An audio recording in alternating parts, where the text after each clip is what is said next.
The Lake Havasu Marine Association is at the forefront in the battle to stop the spread of dangerous invasive species. Zebra and quagga mussels are slowly destroying freshwater lakes in the Southwest and around the country. Here's a look at the association's efforts. They came from the Middle East. They arrived in the Great Lakes more than 30 years ago and began migrating west.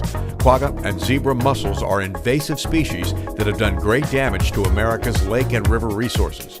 Quagga mussels were first discovered in Lake Mead in 2007. Lake Havasu has been infected for several years now. The Lake Havasu Marine Association is joining the battle to ensure that boating isn't the next victim of these invaders. A full house of people who depend on the boating industry attended an evening of mussel education recently. Dee Davis is an invasive species trainer from Lake Mead. She brought the membership up to speed on just how serious the mussel problem is. The quagga mussels, they can live 3 to 5 years and they can produce 1 million eggs a year. They can live out of the water for up to 2 weeks, and they actually have done a study that said that the villagers can live in water up to 27 days. They're filter feeders, so what happens is they're taking the phytoplankton out of the water, and then all of the food chain all the way up the stream is going to be affected by it. I'm a scuba diver. Everything underwater, any hard surface under the water is covered with quagga mussels. Next, Roger Carr talked about his job at the border between Arizona and California, inspecting boats to ensure the invaders don't get into California waters. And for some boaters, that means complete decontamination.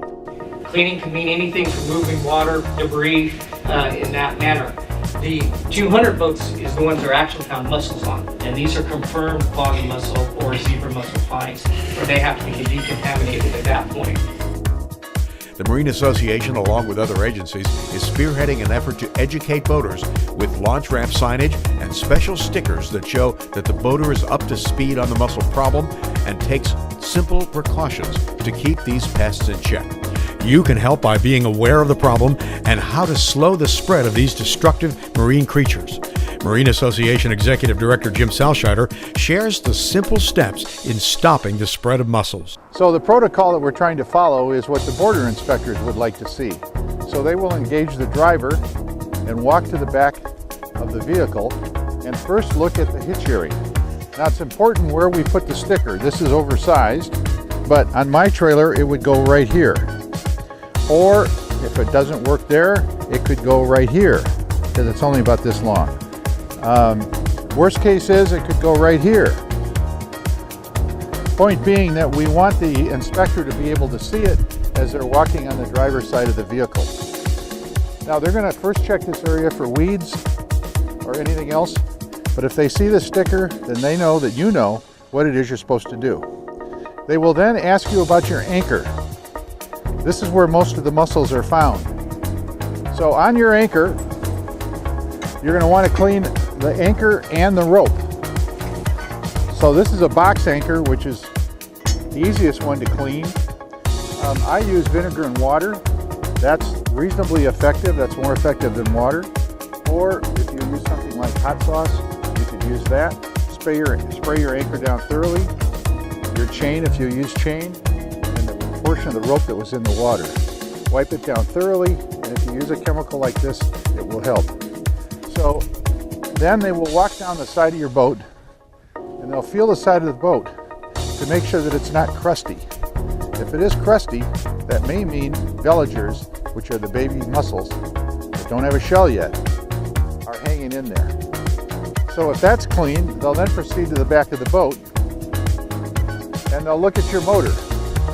You want to have your motor tipped down so all the water is run out. They'll look at your bilge, make sure your plugs are out. Now this really doesn't have a bilge, so it doesn't have a plug issue, but they'll check that. Pontoons do have plugs, but you don't have to pull them out.